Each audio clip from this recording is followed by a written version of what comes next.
Hey, you're here with Alex Lee again, and in this video, just as I promised Lich King, this is how to set up your Whammy system of whichever kind you have, and to help with the intonation and the truss rod of the whole entire neck. So we'll get to it. I'll just show you just some Whammy systems that are different. I got 3 Ibanez here. Well, 2, 3. Okay. So, as you know, they have the original Floyd Rose, and Ibanez did not want to use that. I don't know why, but they wanted their own Whammy system, so they created the original Edge. It looks just like a Floyd Rose original. The only difference is that this is a push and pull, and the original Floyd Roses are the screw-in ones. I personally like these a lot more, just because I've been playing with Ibanez a lot, so that's I'm being kind of self-biased. But I do have an original Floyd Rose, which is in the back in my closet over there with my custom guitar, but that's an embarrassment. We won't talk about that unless you want to check my custom guitars video. So if you want to see it that bad, you can go check that out. Ibanez made the original Edge, and then they made a low pro version of it called the Edge Pro. Actually, not the Edge Pro, Edge Low Pro, excuse me. As you can see, it has a low profile here, and they changed the saddle so they're right there rather than being in the back. But I like this one a lot. And then Ibanez also made another one called the Edge Pro, which was the one I just said. Right here. With this one, you could install the strings with the ball end cut or not cut. It fits in there. And these little saddle things don't pop off when you change your strings. A lot of people lose them and they get frustrated and they pop out. But with this bridge, you don't have to do that. Plus, it's a push-pull, which is awesome, and it has a fluttering effect and everything. The only downside is that, I don't know, to me it just seems like it's made with, lower quality than the other two right there. But it's okay. So if you have this one, that's awesome. If not, then you have a license, another licensed one, which actually I have right here. Let's see, where is it? Most people have these right here. And it doesn't have Floyd Rose right there. If it did, it's an original, but it's not because it has the licensing right here. If I can zoom into it. It's kind of blurry, but it says it right there. It's the Floyd Rose patent, so any bridge that isn't a Floyd Rose original, it will have on each bridge, like so. Even has it here too.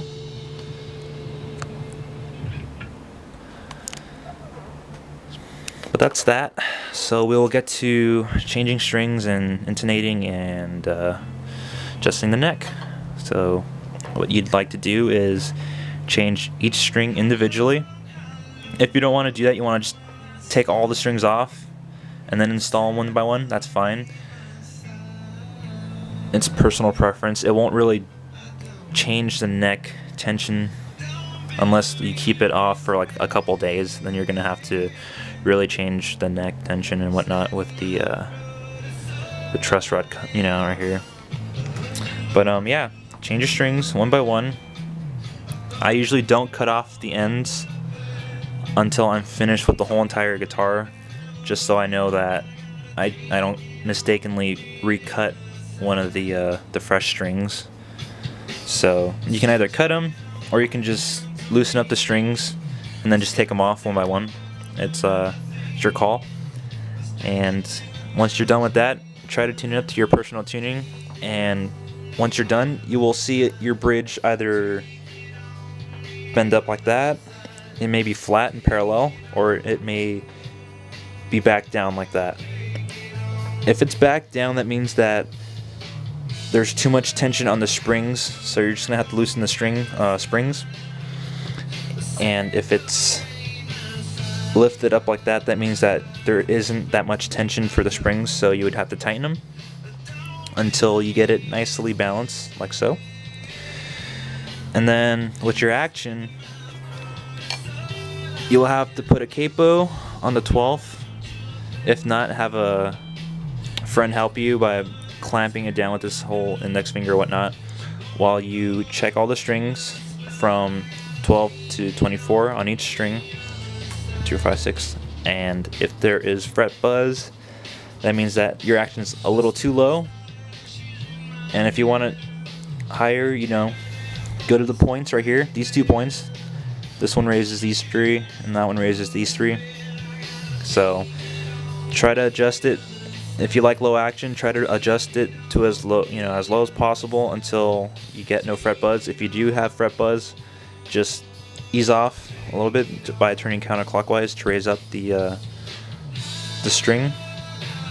After that's done, take off the clamp, the capo, or you know, tell your friend to piss off, and tune up your guitar to whichever tuning you'd like. And then after that, you know, make sure that it is balanced.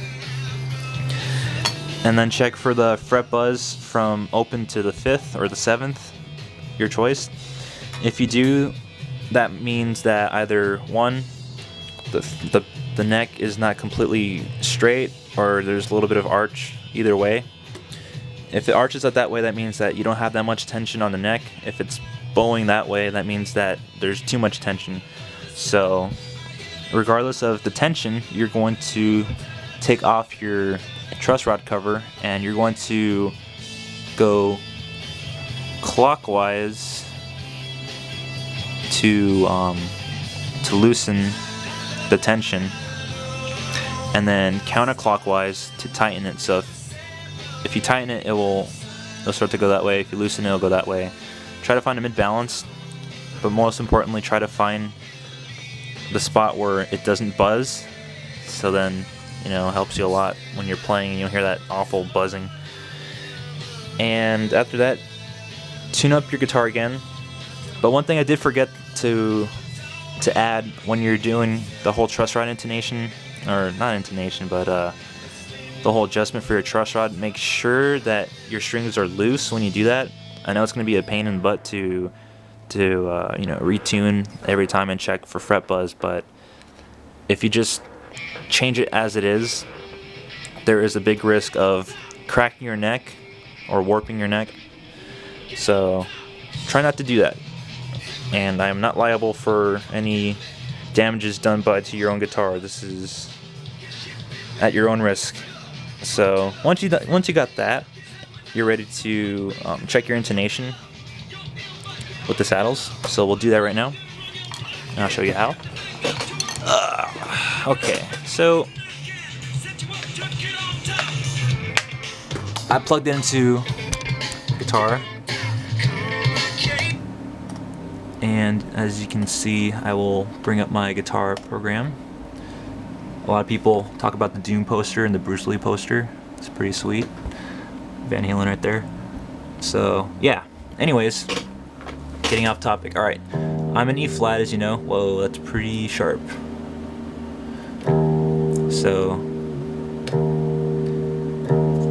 you got E flat right there, that's a low E. To check your intonation, you're going to want to fret the 12th fret of each string. For example, low E, then 12th fret.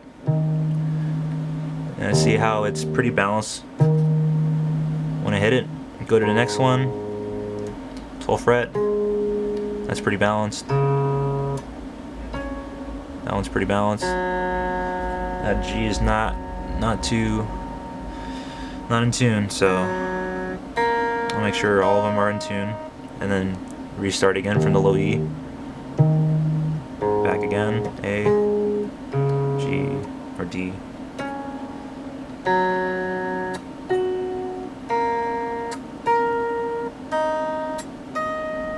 Okay, that one's a little sharp right there. Okay, and this is what we're looking for. If it's sharp when you fret the 12th, that means that your saddle is going to be pushed further away from the bridge pickup, and that will bring back the octave note back in pitch rather than being in sharp a little bit. So you're gonna release that nut right there, but before you do that, make sure that that string is loose and you have enough slack to push it back, and you're gonna retighten it, retune the whole entire guitar, and then try again. If it's flat, you just basically do the opposite.